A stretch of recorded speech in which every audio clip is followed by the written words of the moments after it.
During a lavish party, an employee discovers that the millionaire's mother is locked in the basement in deplorable condition. While the businessman's wife maintains the image of a perfect hostess, the truth about abuse and greed begins to surface. Determined to seek justice, the employee risks everything to expose what this house hides in the shadows. The Alistair mansion stood majestically atop Belgravia, an affluent London neighbourhood. With its immaculate gardens and contemporary architecture, it was a constant backdrop for lavish social events featured in celebrity magazine columns. On that Saturday night, the residence was illuminated for another charity dinner organised by Patricia Alistair, wife of businessman Edward Alistair, one of the most influential men in the London real estate sector. Inside the spacious kitchen, Vera Newton, 45, arranged trays of canapes while the guests' laughter echoed through the main hall. A native of Liverpool, Merseyside, Vera had worked at the mansion for over 8 years and knew every corner of the place like the back of her hand. Observant and discreet, she noticed details that went unnoticed by many. Vera. Mrs. Patricia asked to serve more champagne to the guests on the terrace. James, the butler, informed her, adjusting his bow tie. "I'm on my way," Vera replied, drying her hands on her apron. "James, have you seen Mrs. Eleanor today?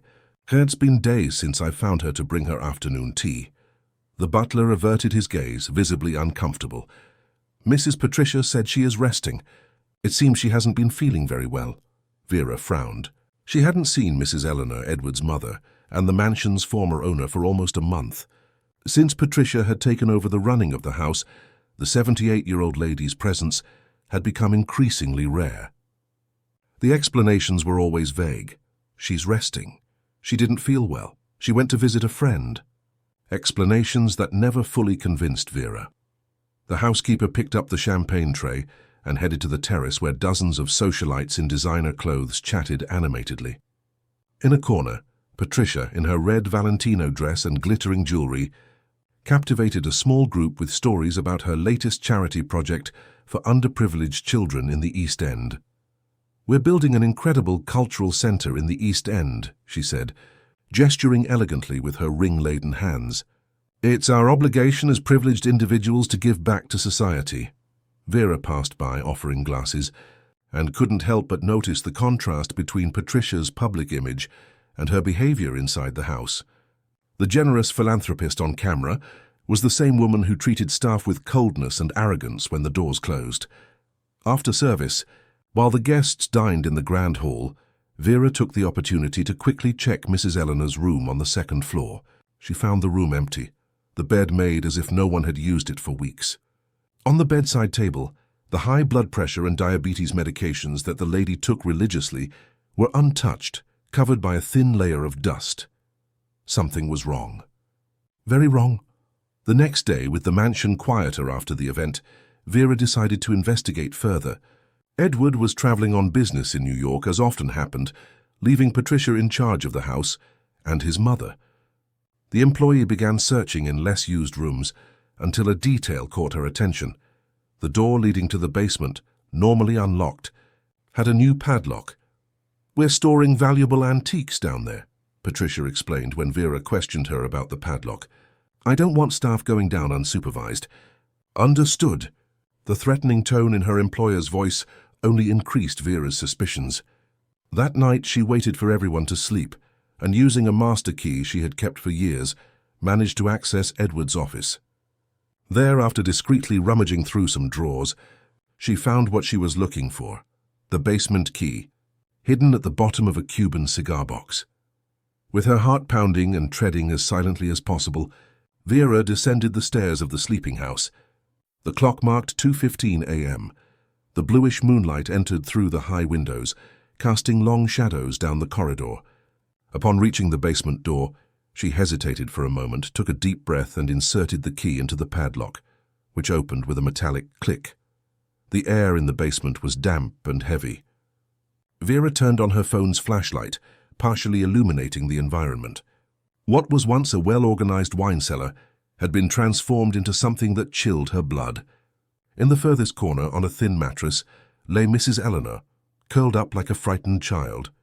The lady, who had always been elegant and proud, now looked fragile and diminished, with disheveled grey hair and deep dark circles under her eyes. "Mrs. Eleanor?" Vera called in a whisper, approaching cautiously.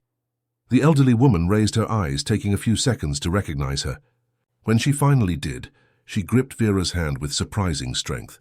"Vera, thank goodness," she murmured in a hoarse voice. "She said no one would come looking for me. That my son believes I'm in a rest home in the Cotswolds." Vera felt her stomach churn.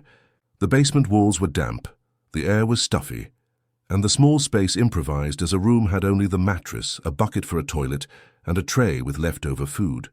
On the elderly woman's wrist, purple marks showed she had recently been tied up. "How long have you been down here?" "I'm not sure." "Weeks, maybe."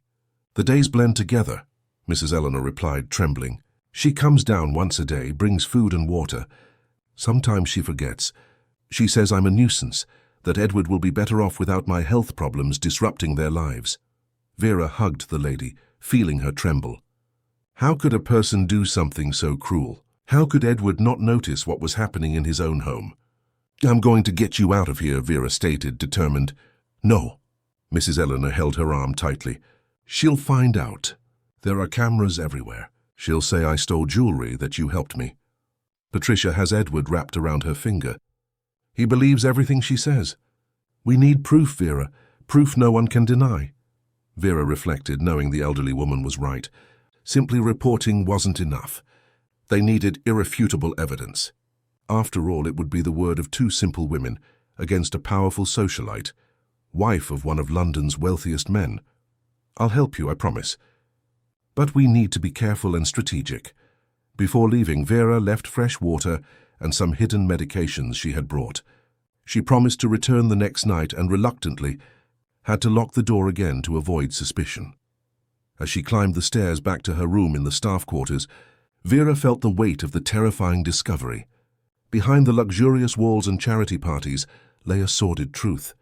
The perfect Alistair family, so admired and envied by London society, harbored a dark secret within its foundations. If this story interested you, don't forget to subscribe to our channel and tell us which city you're watching from. Continuing. In the following nights, Vera established a risky routine. She waited for everyone to sleep and went down to the basement to bring fresh food, medication and hygiene products to Mrs. Eleanor.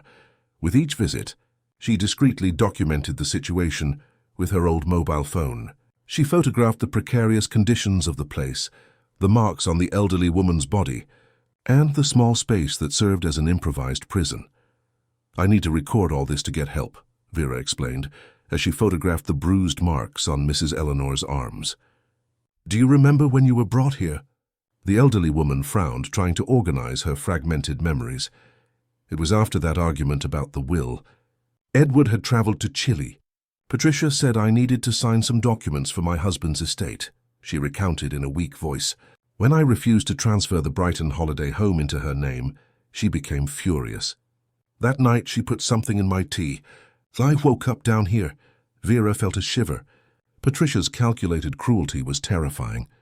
More than ever, she was determined to expose the truth. During the day, while performing her household duties, Vera began to pay extra attention to Patricia's conversations and movements. She noticed how her employer made a point of personally answering Edward's calls, always in private. When the businessman asked about his mother, the answer was invariably about how Mrs. Eleanor was doing great in her supposed stay at the rest home. One Wednesday afternoon, Vera took advantage of Patricia's absence for a charity lunch and decided to investigate further. In the mansion's office, she opened drawers and folders looking for documents that might help. She found bank statements from the couple's joint account, showing exorbitant expenses on jewelry, international travel and luxury boutiques, all signed by Patricia. She used her phone to photograph each page. What caught her attention the most, however, was a folder marked Medical Expenses, Eleanor. Contrary to what it suggested, inside there were no invoices from clinics, doctors or medications. Only a power of attorney document, signed with a shaky handwriting that Vera suspected was not actually Mrs. Eleanor's, giving Patricia full powers to manage her mother-in-law's assets. "So that's it," Vera murmured to herself. "She wants to control everything."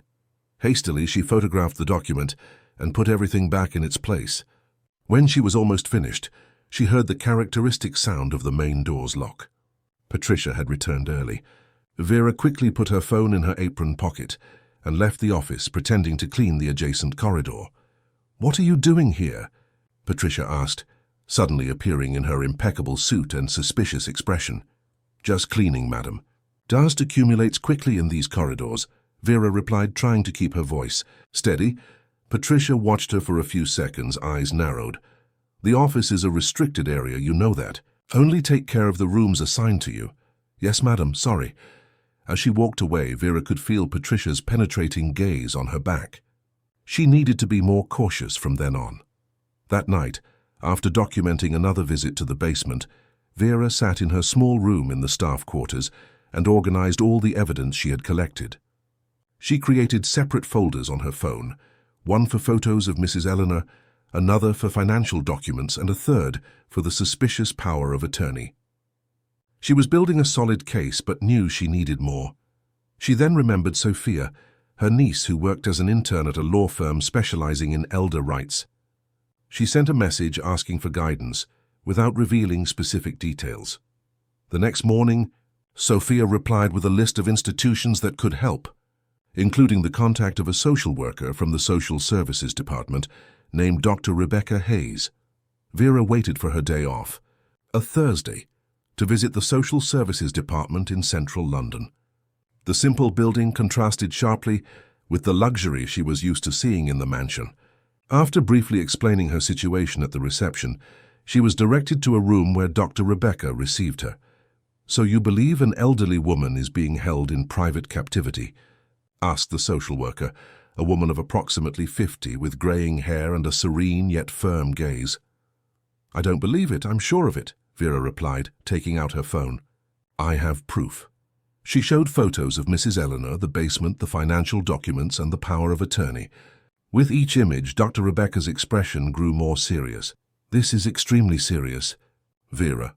We're talking about several crimes: false imprisonment, elder abuse, possibly financial fraud," the social worker explained. "We'll need to involve the Crown Prosecution Service and the Elder Abuse Unit, but we need to be strategic, especially considering the economic power involved." What if her son doesn't believe it? "Edward is completely manipulated," Vera argued, worried. "That's why we need even more compelling evidence. You mentioned he's traveling, right? When does he return?" "Next weekend, according to the driver." Dr. Rebecca took a small voice recorder the size of a USB stick from her drawer. "We need to record Patricia talking about her intentions or mistreating Mrs. Eleanor.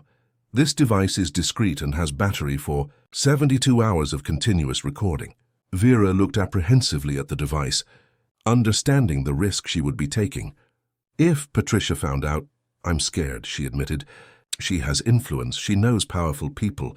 I could lose my job, be defamed, never work in London again." "I understand your fear," Dr. Rebecca said, leaning forward. "But think about Mrs. Eleanor alone in that basement. You are her only hope right now. And you won't be alone, Vera. We will do everything within the law." Vera thought of her own mother, who lived in Liverpool, and how she would feel if someone treated her that way. Indignation overcame fear. "I'll do it," she decided, taking the recorder. "But how do I install it without her noticing?" "I suggest hiding it in the basement itself, in an invisible spot, but close enough to capture conversations when Patricia goes down there." The two discussed the technical and legal details of the operation. Dr. Rebecca explained that, with adequate evidence, they could request urgent protective measures for Mrs. Eleanor and remove Patricia immediately. Before saying goodbye, the social worker handed Vera her personal card. "Call any time if you need to. And remember, what you are doing is an act of courage and humanity." On the way back to the mansion, using crowded public transport, Vera reflected on how her life had changed in a few days. From a discreet housekeeper to a clandestine investigator, risking everything to save a lady who had always treated her with respect and dignity, unlike her daughter-in-law. Upon arriving at the mansion, she was met by a tense atmosphere. The other staff seemed nervous, exchanging meaningful glances. James, the butler, approached discreetly. "Mrs. Patricia is furious," he whispered. She said someone has been tampering with things in the office. She's interrogating all the staff. Vera's heart raced. Had she left a clue? A document out of place? Has she spoken to me yet? She asked, trying to keep calm. Not yet. She's with Margaret in the dining room. Vera knew she needed to act quickly. Before Patricia called her, she went to her room, hid the recorder in a sock, and transferred all the photos and evidence from her phone to a newly created email, also sending them to Dr. Rebecca. She then deleted everything from the device. She had barely finished when she heard Patricia's authoritative voice calling her name over the internal intercom. It was time to face the first battle of that silent war unfolding in the luxurious corridors of the Allister mansion. A war whose prize was the freedom of a helpless elderly woman held prisoner by her own family. Vera entered the dining room where Patricia awaited her, seated at the head of the long, noble wooden table, tapping her perfectly manicured nails on the surface. The rhythmic sound echoed through the silent room, creating an even more tense atmosphere. "Sit down," Patricia ordered, indicating the chair opposite her. Vera obeyed, keeping her hands on her lap to hide the slight tremor that ran through them. "Something very strange is happening in this house." "Vera," Patricia began, studying her with keen eyes. "Documents out of place, drawers I always leave locked being opened, food disappearing from the kitchen." "Madam." "I'm not finished," Patricia cut her off, raising a perfectly manicured finger. "How long have you worked here again?" 8 years? You knew Edward before me. You knew Mrs. Eleanor when she still ran this house." Patricia stood up, walking slowly around the table as she spoke. Old loyalties can be as problematic, especially when times change and new people take control.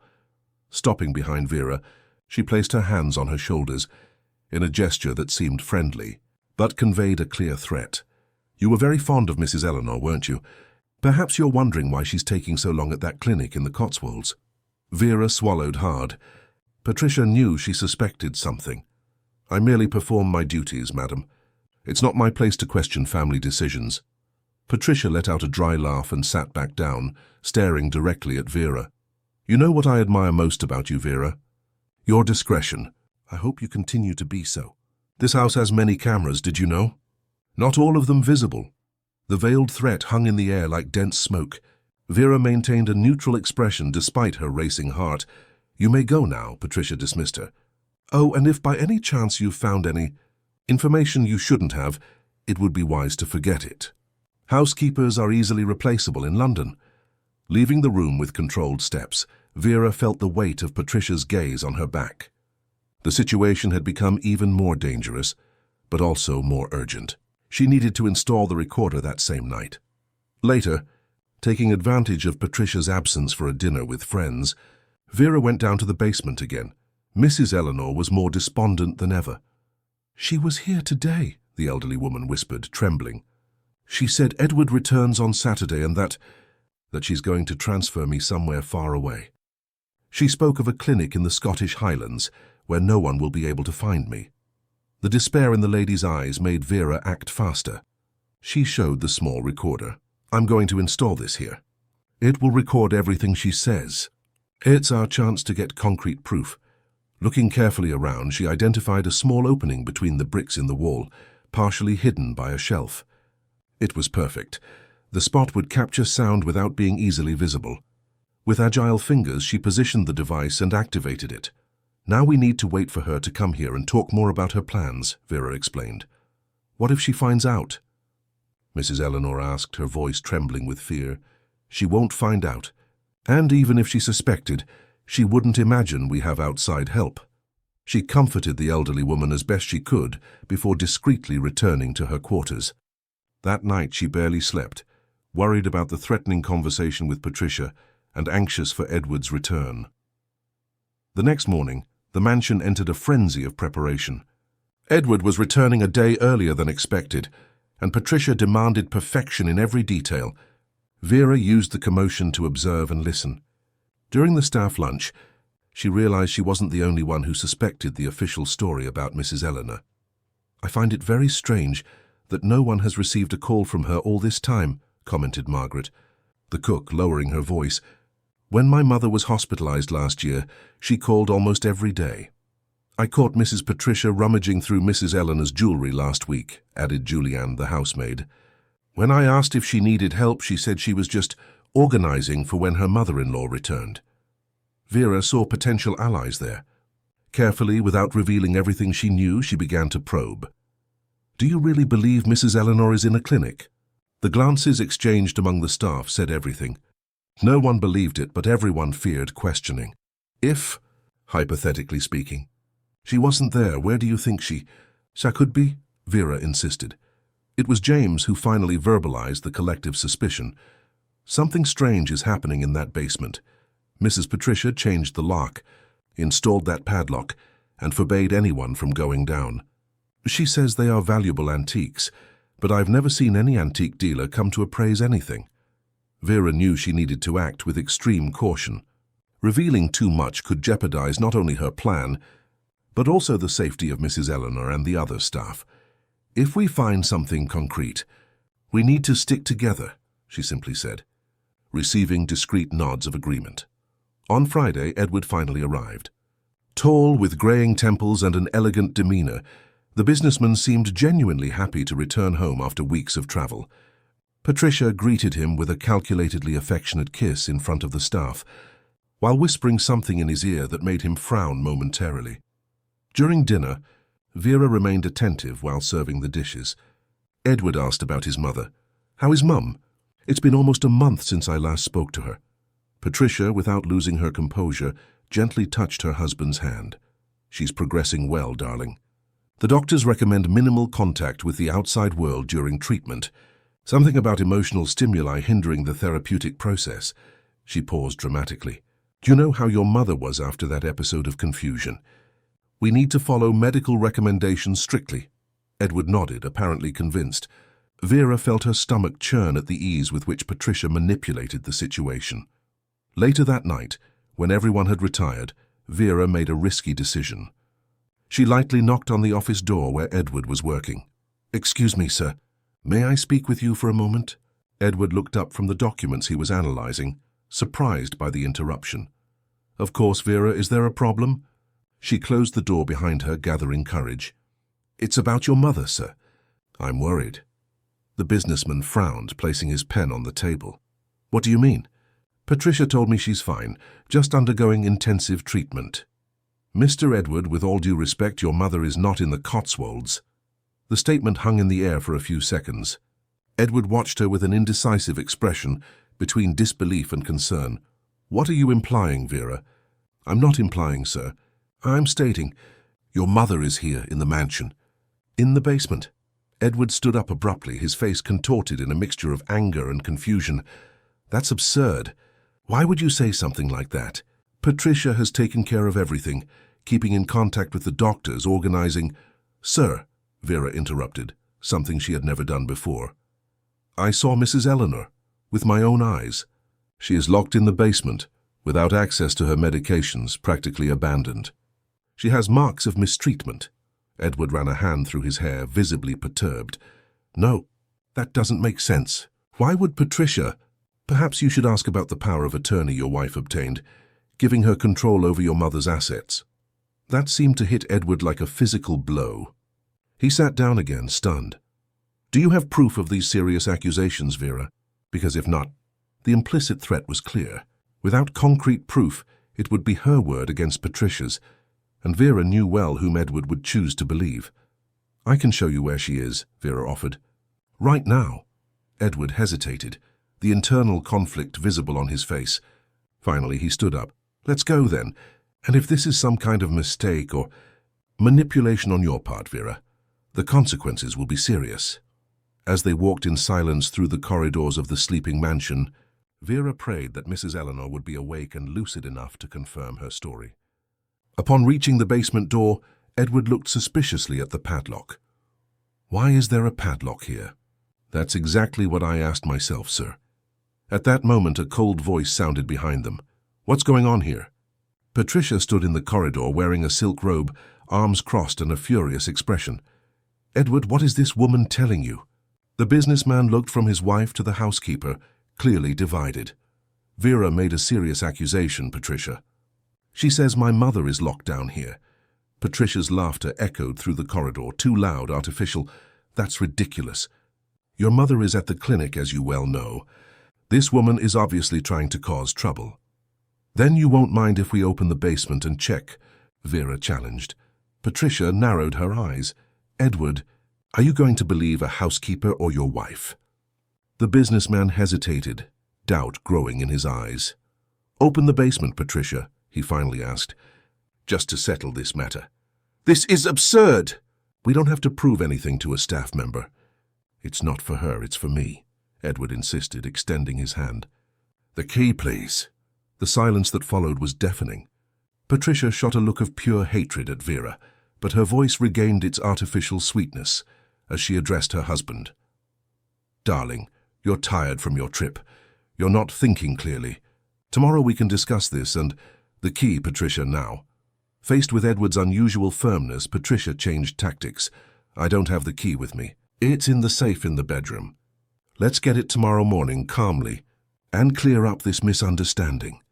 Edward looked at the padlock, then at Vera, who maintained a steady gaze. I think we can resolve this right now, he said, taking his phone from his pocket. I'm going to call the clinic in the Cotswolds. Panic quickly crossed Patricia's face before she could disguise it. Edward, it's almost 11 at night. You're not going to bother the doctors at this hour because of an absurd fantasy. If my mother is really there, someone should be able to confirm. No matter the time, he replied, starting to dial. Patricia suddenly lunged forward, snatching the phone from Edward's hands. Enough of this nonsense, she shouted, completely abandoning the mask of a devoted wife. Are you going to believe some random housekeeper or me who takes care of everything while you travel the world closing your deals? Edward's face expressed shock at Patricia's sudden transformation. Vera remained silent, watching the scene unfold. Every second of that confrontation was crucial. Give me back my phone, Patricia, Edward demanded, with a firmness that surprised both his wife and Vera. You don't understand. Edward, Patricia changed tactics, her voice now choked with calculated tears. Your mother has been a burden. The doctor said she needs special care, that she can't stay here at home disturbing our lives, our marriage. My mother was never a burden, he replied, extending his hand again. The phone, please. When Patricia hesitated, Edward turned to Vera. You said you have proof. What is it? I have photos of the basement and your mother, sir. And there's a recorder installed down there that should have captured Mrs. Patricia's conversations with Mrs. Eleanor. Patricia's face instantly paled.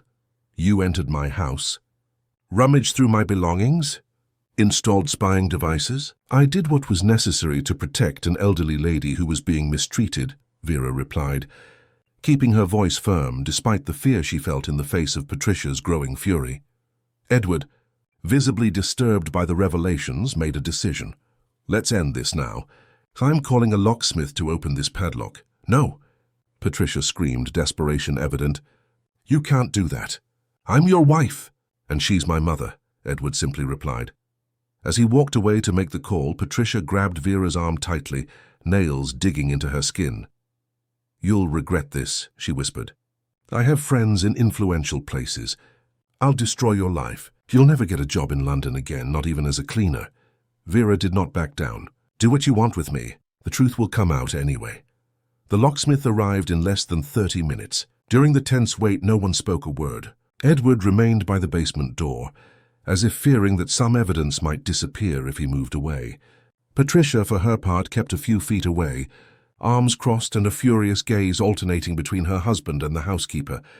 When the padlock was finally removed, Edward was the first to enter, followed by Vera and reluctantly by Patricia. The scene they found confirmed all the accusations. Mrs. Eleanor, fragile and frightened, curled up on a thin mattress in a damp and unsuitable environment. Mum! Edward exclaimed, rushing to hug her. The elderly woman, initially confused, took a few seconds to recognize her son. When she finally did, silent tears streamed down her wrinkled face. Edward, my son. I knew you would come, she murmured, her voice almost inaudible. Edward turned to Patricia, incredulity and fury in his gaze. How could you? How could you do this to her? To my mother. Patricia, cornered, abandoned any pretense of innocence. She was ruining everything, always criticizing, always meddling in our lives. And that house in Brighton she refused to transfer to us. It was our right. So that's it? Edward asked, his voice trembling with contained rage. You did this for money? For a beach house?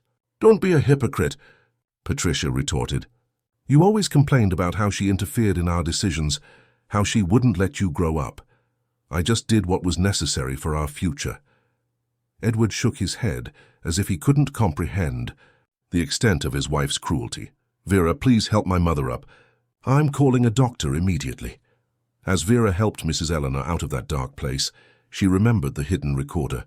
She needed to retrieve it at some point, but the priority now was the elderly woman's well-being. In the following hours, the mansion transformed into a whirlwind of activity. A doctor was called urgently and diagnosed Mrs. Eleanor with moderate dehydration, malnutrition, and signs of post-traumatic stress. He recommended immediate hospitalization, but the elderly woman vehemently refused to leave the house. I don't want to go to any hospital, she insisted, gripping Vera's hand. I'm afraid I'll never come back. The doctor agreed to treat her at home, provided there was constant monitoring. Edward arranged for a private nurse for the initial intensive care. But it was Vera who stayed by the lady's side throughout the night, offering water, helping with medication, and simply holding her hand when nightmares woke her. Patricia was confined to one of the guest rooms, under the discreet surveillance of the family driver, whom Edward summoned to ensure she did not leave the property. The businessman spent hours on the phone, speaking with lawyers and, finally, with the police. The next morning, Vera managed a moment alone to return to the basement and retrieve the recorder. The device was intact, hidden exactly where she had left it. She quickly returned to her room and listened to part of the recording. The content was more incriminating than she could have imagined. Patricia not only threatened Mrs. Eleanor, but detailed her plans to transfer her to a clandestine clinic in the Scottish Highlands, where no one would ever find her. Vera immediately called Dr. Rebecca Hayes, the social worker from the Social Services Department. We have definitive proof, and Mrs. Eleanor is already under medical care, she informed. But we need to act fast before Mrs. Patricia tries to manipulate the situation. I'm on my way with the elder abuse prosecution team, Dr. Rebecca replied. Don't let anyone remove any evidence. When the team arrived, the Alastair mansion, normally a symbol of privacy and exclusivity, became the scene of an official investigation. Dr. Rebecca coordinated the collection of evidence, while a prosecutor specializing in elder rights took depositions. Patricia, realizing the gravity of the situation, completely changed her strategy. Instead of her previous arrogance, she presented herself as a victim of a misunderstanding. I was just following medical recommendations, she alleged, tears streaming down her perfectly made-up face, even at that hour of the morning. Edward always knew about his mother's condition. The basement was adapted as a quiet environment, away from external stimuli that could disturb her. The charade didn't last long. When the recording was played, revealing her true intentions, Patricia collapsed. The threats, the confessions about embezzlement, the plans to definitively isolate her mother-in-law, everything was recorded in her own voice. This is unacceptable, declared the prosecutor after hearing the audio. We are facing multiple crimes against an elderly person, in addition to possible financial fraud. Edward, devastated by the betrayal, couldn't even look at his wife. I want her to be held accountable for everything she did, he stated in a choked voice. My mother deserves justice. Vera, who had discreetly followed the proceedings, was called to give her formal testimony. She described in detail how she discovered Mrs. Eleanor's situation, the risks she took to document the evidence, and the resistance she faced when trying to alert Edward. Without your intervention, the situation could have ended tragically, the prosecutor acknowledged. Your courage saved a life. While giving her testimony, Vera noticed Patricia casting threatening glances at her. Even cornered, the woman still conveyed danger. During a break in the proceedings, Patricia managed to approach Vera in the corridor. This isn't over, she whispered, making sure no one else heard. I have resources you can't even imagine, people who owe me favors. You destroyed my life, but I can still destroy yours. Before Vera could respond, Dr. Rebecca appeared in the corridor, interrupting the confrontation. The social worker immediately noticed the tension. Any problem here? she asked, looking directly at Patricia. None, replied the socialite, walking away with a final menacing look at Vera. Later, when the officers escorted Patricia out of the mansion, Vera felt a mix of relief and apprehension. The immediate battle was won, but Patricia's threatening words echoed in her mind. A woman with that power and influence could indeed cause problems even from a distance. Edward found her in the kitchen, where she was preparing tea for Mrs. Eleanor. I have no words to thank you for what you did. Vera, he said, gratitude evident in his tired eyes. Without you, my mother could have... He stopped, unable to complete the sentence. I just did what any decent person would do, she replied, uncomfortable with the thanks. No, you risked everything. Your job, your safety. I promise that won't be forgotten. That night, with Patricia temporarily detained for questioning and Mrs. Eleanor finally sleeping peacefully in her own room, Vera allowed herself a moment of reflection. Patricia's threats remained vivid in her mind, but now she had allies. Not only Edward and the other mansion staff, but also Dr. Rebecca and the prosecution team. 3 weeks passed since the discovery in the basement. The Belgravia socialite case, as the press dubbed Patricia, made headlines in London's major newspapers. What began as discreet notes in society columns soon turned into extensive reports on elder abuse in affluent families, a topic rarely covered with such depth by the British media. The date for the preliminary hearing finally arrived. Westminster Magistrates' Court in central London was surrounded by journalists when the van transporting Vera, Mrs. Eleanor, Edward and Dr. Rebecca arrived. Flashes fired incessantly as the group entered through the side doors, trying to avoid the commotion. Don't look directly at the cameras and don't answer any questions, Dr. Rebecca instructed, acting as a human shield for Mrs. Eleanor, who looked small and fragile amidst the media scrum. In the waiting room, anticipating the start of the hearing, the nervousness was palpable. Vera repeatedly adjusted the collar of the only formal blazer she owned, an old piece she kept for special occasions. Edward, in his impeccable suit, paced back and forth, constantly checking his phone. Mrs. Eleanor, who had significantly improved in recent weeks under proper care, held Vera's hand tightly. I'm scared, the elderly woman confessed, her voice still weak but firmer than before. What if they don't believe us? Patricia knows how to be very convincing. We have concrete evidence, Vera reassured her. The recording, the photos, the medical reports, plus your testimony. Mrs. Eleanor. At that moment, Mr. Morris, the lawyer hired by Edward to represent his mother, approached the group with a grave expression. I just learned that Patricia hired Marcus Bennett to defend her, he informed, referring to one of London's most renowned and most expensive criminal defense lawyers. Edward let out an exasperated sigh. Bennett is known for destroying witnesses during cross-examination. Mr. Maurice continued. We need to be prepared. Especially you, Vera. He will likely try to discredit you, insinuate ulterior motives for your actions. Vera felt a knot in her stomach. As a simple housekeeper from Liverpool, she never imagined she would be at the center of such a complex case, facing one of the country's top lawyers. Just tell the truth. Exactly as it happened, Mr. Maurice advised. Don't let him provoke or confuse you. If you don't understand a question, ask him to rephrase it. The doors of the courtroom opened and the bailiff called the involved parties.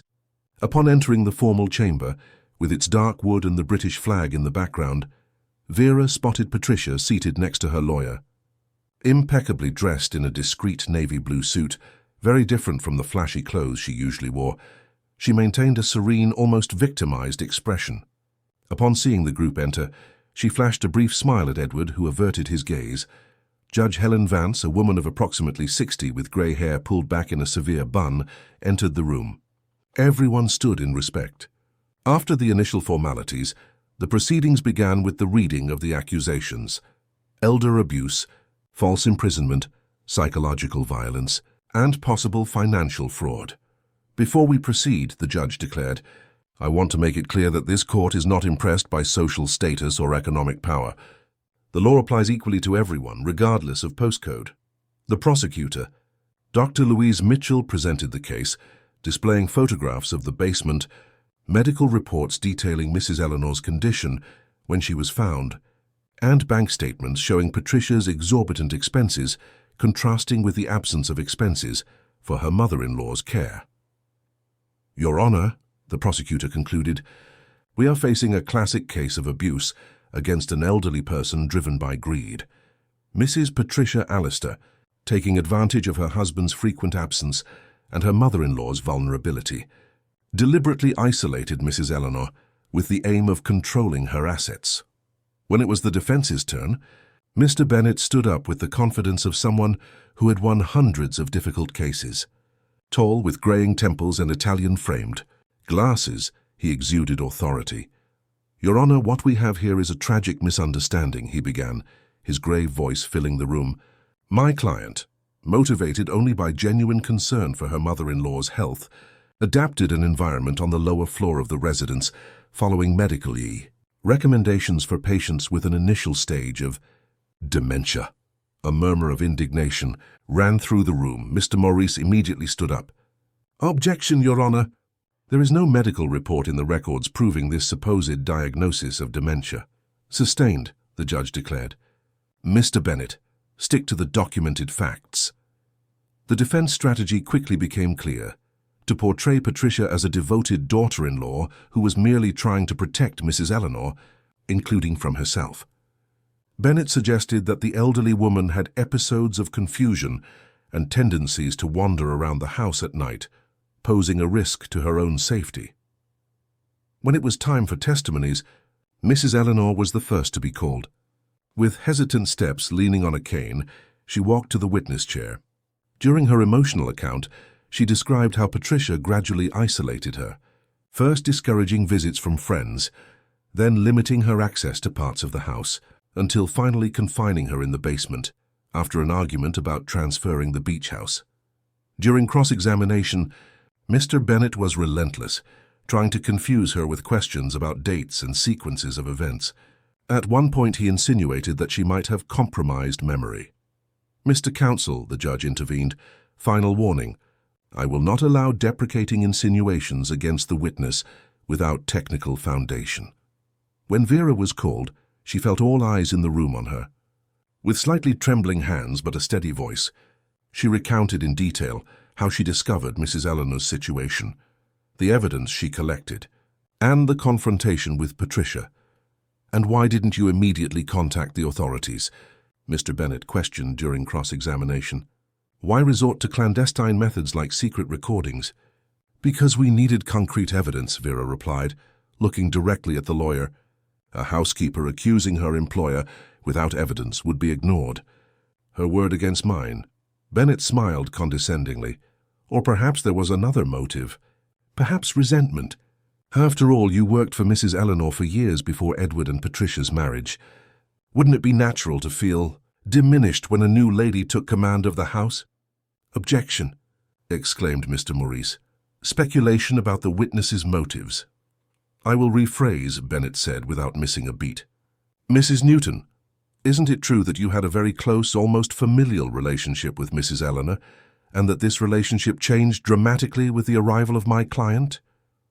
Vera remained calm, remembering Mr. Maurice's advice. Yes, I had and still have a respectful relationship with Mrs. Eleanor, and yes, things changed when Mrs. Patricia arrived.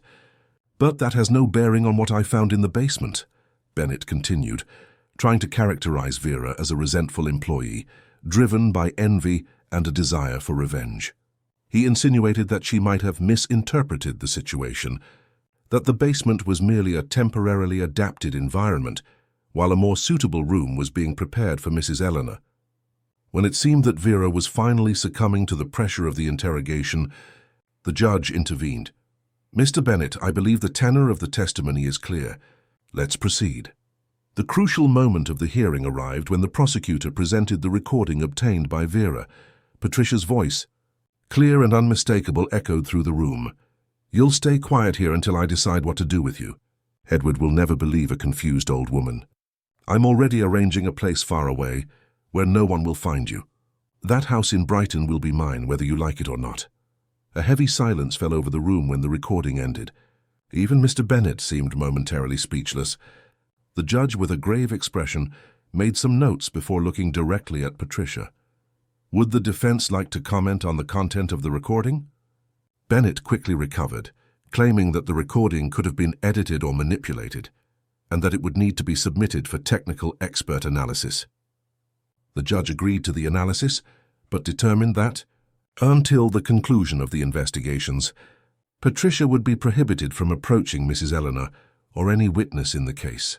Furthermore, continued Judge Helen, considering the seriousness of the accusations and the preliminary evidence, I order protective measures in favor of Mrs. Eleanor Alistair, including the temporary appointment of a curator to manage her assets. At the end of the hearing, as everyone stood up, Patricia managed to approach Vera for a brief moment. "This is just the beginning," she whispered, maintaining a plastic smile for the cameras recording the exit from the courthouse. "You have no idea who you're up against." Vera held her gaze, not showing the fear she felt.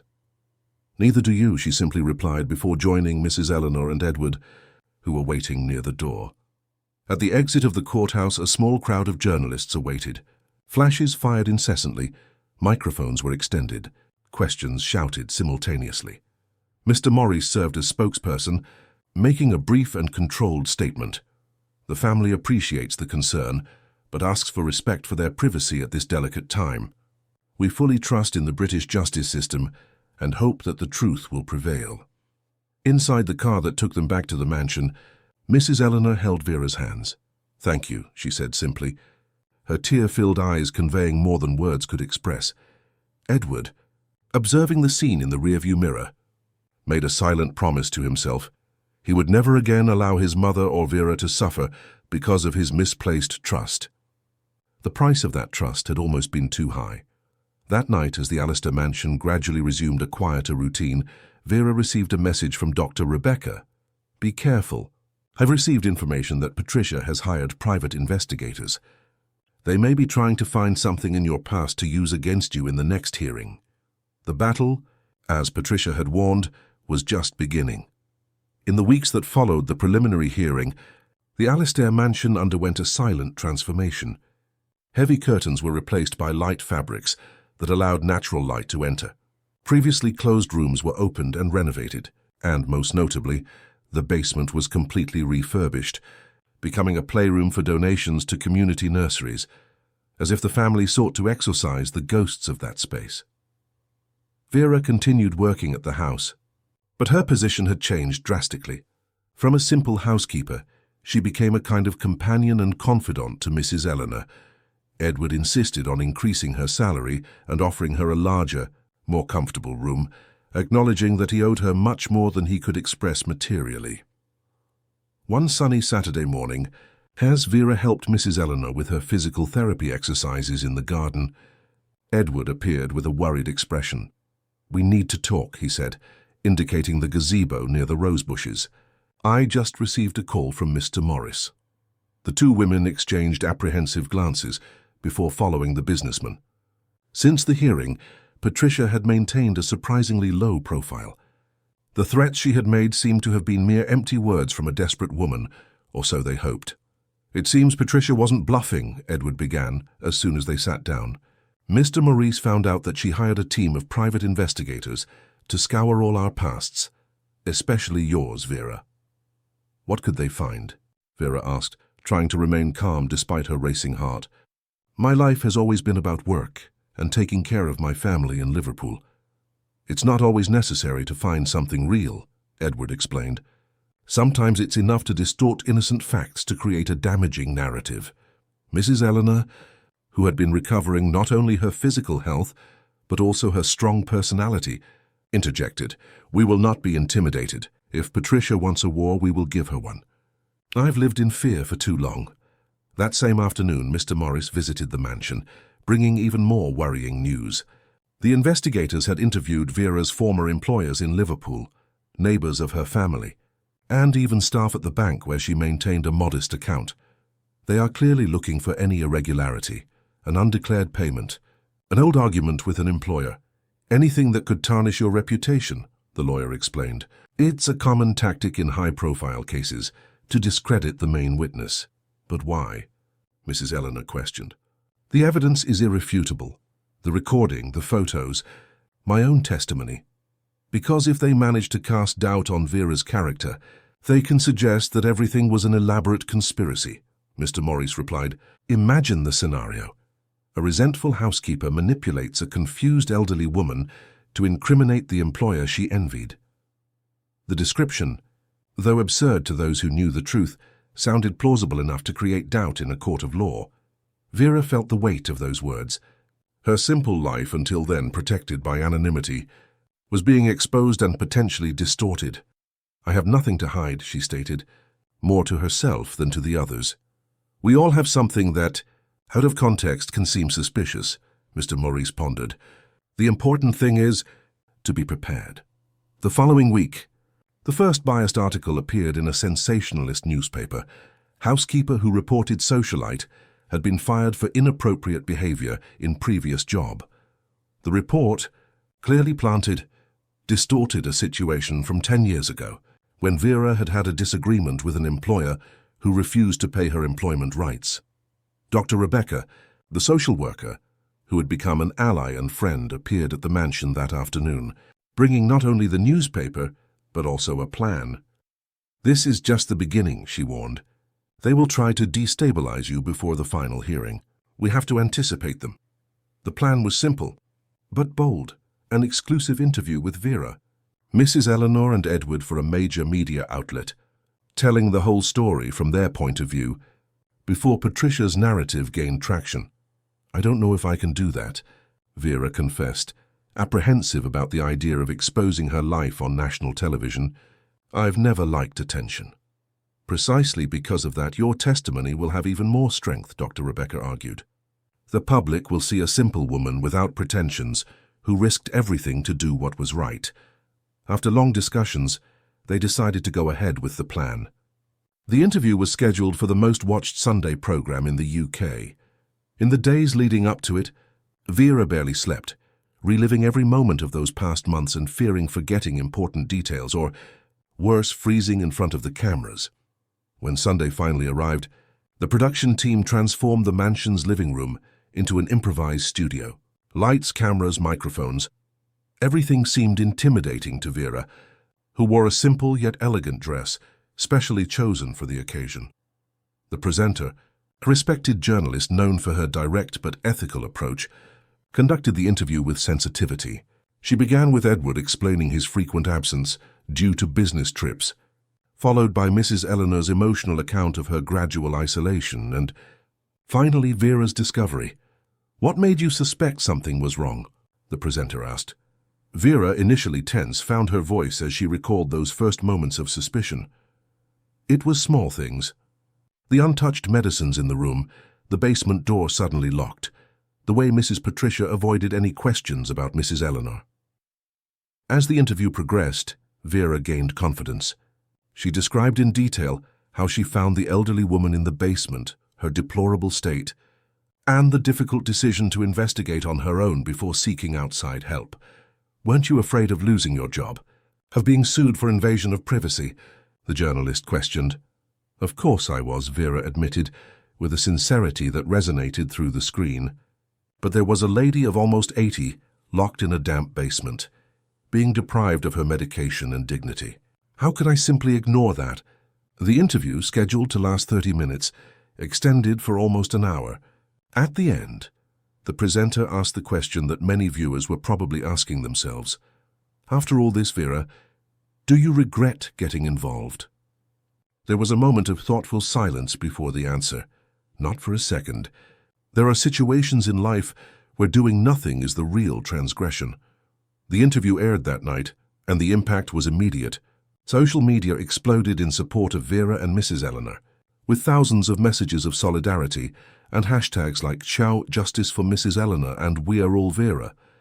More importantly, Patricia's strategy to discredit Vera began to crumble in the face of the authenticity of the account.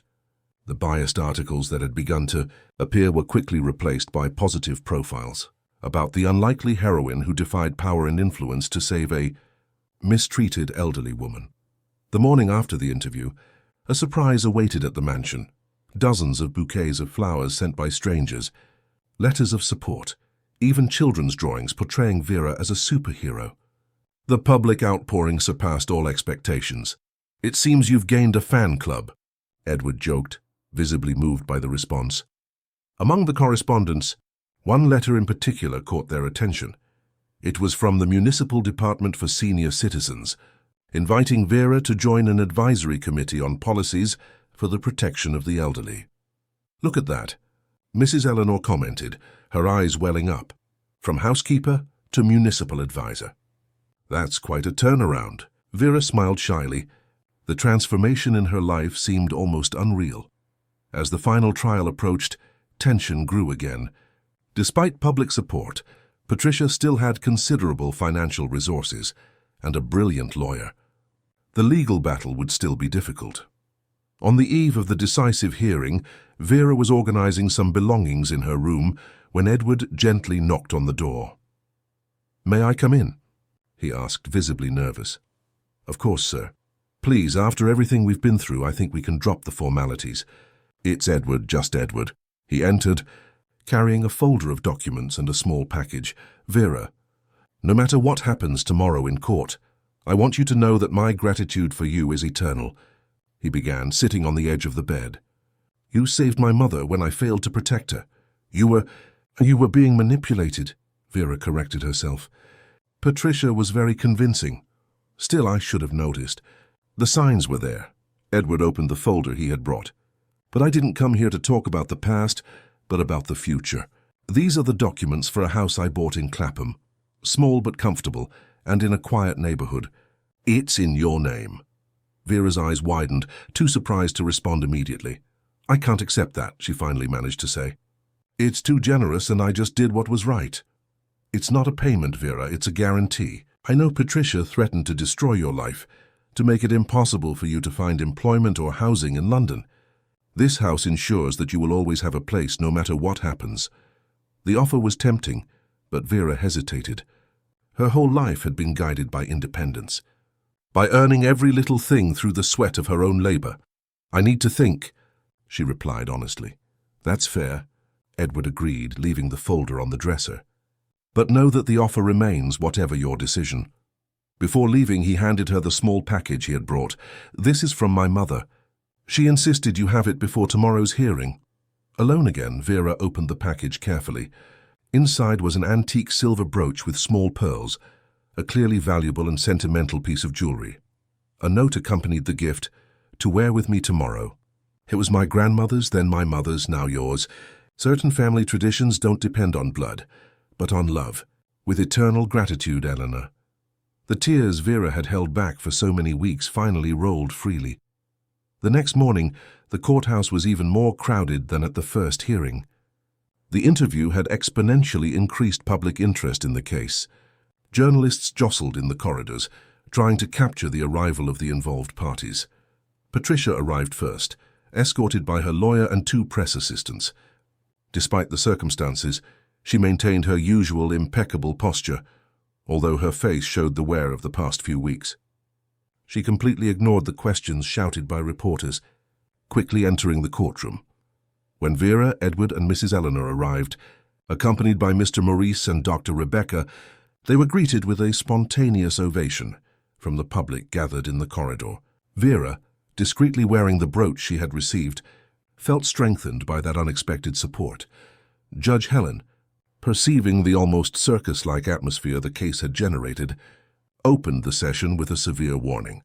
"This court is not an entertainment spectacle. We are here to apply the law and deliver justice, not to feed tabloids.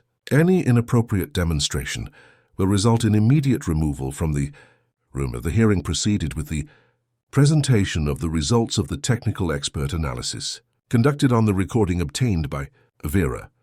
The specialist confirmed its authenticity, with no signs of manipulation or editing. Patricia's defense, as expected, tried to disqualify the accusations. Mr. Bennett argued that his client had acted under extreme stress, concerned about her mother-in-law's safety, who supposedly exhibited confusional episodes. He called a private psychiatrist who had never personally examined Mrs. Eleanor, but who, based on behavioral reports, suggested a possible initial stage of dementia. Mr. Maurice countered with the testimony of the doctor who had attended Mrs. Eleanor for over 15 years, who unequivocally attested The patient exhibits perfectly preserved cognition for her age, with no signs of dementia or disorder that would justify isolation. The decisive moment came when a surprise witness was called, Clara Ashton, Patricia's former personal secretary, who had been fired months earlier for professional incompatibility. With a firm voice, Clara recounted how Patricia frequently referred to her mother-in-law as a burden and the only obstacle to having total control of Edward's assets. She asked me several times to research distant care homes, preferably in small towns in the countryside. She said she needed to deal with the old woman before she ruined everything, Clara testified. Mr. Bennett tried to discredit the testimony, suggesting that the former employee was motivated by resentment after her dismissal. But Clara had brought emails and text messages exchanged with Patricia that corroborated her statements. When it was time for closing arguments, Mr. Bennett made a final effort, appealing to the emotional side. Your Honor, my client may have made errors in judgment, but she acted out of what she believed to be the family's best interest. A woman dedicated to her husband, to social causes with no criminal record. We ask that you consider a restorative, not punitive approach, and Mr. Maurice, for his part, was direct. What we have seen here were not errors in judgment, but deliberate and cruel actions against a helpless elderly person. Mrs. Eleanor was not only deprived of her physical freedom, but of her dignity, of her most basic rights. This cannot go unpunished, no matter how privileged or socially respected the aggressor may be. After hearing all parties, the judge announced that she would deliver her decision after a short break. The 45 minutes that followed seemed like an eternity for everyone present. When Judge Helen returned, the silence in the room was absolute. Adjusting her glasses, she began reading the sentence. This case reminds us that cruelty and violence against the most vulnerable can occur in any social context, often hidden behind facades of respectability. After a thorough analysis of all the evidence presented, this court finds the defendant, Patricia Alistair, guilty of the charges of elder abuse, false imprisonment, and psychological violence. A collective gasp went through the room, while Patricia visibly paled. Considering the gravity of the acts, the evident premeditation, and the absence of genuine remorse, I sentence the defendant to 4 years and 6 months of imprisonment in a semi-open regime. In addition to compensation for moral damages in the amount of $500,000 to the victim, Mrs. Eleanor Alistair. The judge paused before continuing. I further order the definitive removal of the defendant from any contact with the victim, as well as the prohibition from managing assets or financial resources belonging to the Alistair family. As for the complainant, Mrs. Vera Newton, this court formally recognizes her civic courage and determination in protecting a vulnerable person, even at significant personal risk. When the session was adjourned and those present began to disperse, Vera felt an indescribable mixture of relief and disbelief. It was truly the end of that nightmare. Mrs. Eleanor, by her side, squeezed her hand tightly, words unnecessary between the two. At the courthouse exit, a small crowd of journalists gathered. Flashes fired incessantly, microphones were extended, questions shouted simultaneously. Mr. Maurice served as spokesperson, making a brief and controlled statement. Justice was served today, not only for my mother, but for all elderly people who suffer silent abuse, often at the hands of those who should protect them. We appreciate the public support and ask that this case serve as a warning. We cannot normalize or tolerate any form of violence against the most vulnerable. 3 months later, life at the Alistair mansion had found a new rhythm. Edward finalized his divorce and dedicated himself to rebuilding his relationship with his mother. Mrs. Eleanor, completely recovered physically and with a renewed spirit, decided to use part of the compensation to create a foundation dedicated to protecting vulnerable elderly people. As for Vera, after much reflection, she accepted the house offered by Edward, but with one condition: to transform it into the headquarters of the new foundation, where she would also reside as project coordinator. Her personal experience had become her greatest tool to help others in similar situations. One sunny Sunday afternoon, as Vera and Mrs. Eleanor had tea in the garden of the new headquarters of the Eleanor Alistair Foundation for Dignity in Later Life, The elderly woman reflected. You know, Vera, there's a proverb that says, "The greatest blessings sometimes come disguised as great challenges." I never imagined that at 78 I would start a new life, a new purpose. Vera smiled, observing the movement in the house, where volunteers organized materials for the first workshop on elder rights that would take place that week. You always had strength. Mrs. Eleanor, you just needed to rediscover it. With your help, the elderly woman added, raising her cup in a silent toast. You not only saved my life but gave me back my voice. Vera's phone rang, interrupting the moment. It was Dr. Rebecca, informing her that 3 more cases of elderly people at risk had been referred to the foundation. It seems our journey is just beginning, Vera commented, after hanging up. And what a beautiful journey it will be, Mrs. Eleanor replied, her eyes shining with the serene determination of one who survived the storm and was now dedicated to building shelters for others. The sun began to set on the London horizon, casting golden hues over the foundation's garden. It was the end of one chapter and the beginning of many others, not just for Vera and Mrs. Eleanor, but for all who would be touched by their story of courage, resilience, and new beginnings. End of story. Dear listeners, we hope that the story of Vera and Mrs. Eleanor has deeply touched your hearts. Courage in the face of injustice, the strength to start anew, and the transformative power of empathy are lessons that transcend this narrative. If you were moved by this journey, don't forget to subscribe to our channel to receive more stories that explore the complexities of human relationships and celebrate the resilience of the spirit. Leave a like as a sign of support and share your reflections on the story in the comments. Which person in your life has demonstrated silent courage like Vera's? We are eager to hear your stories too. Until the next episode!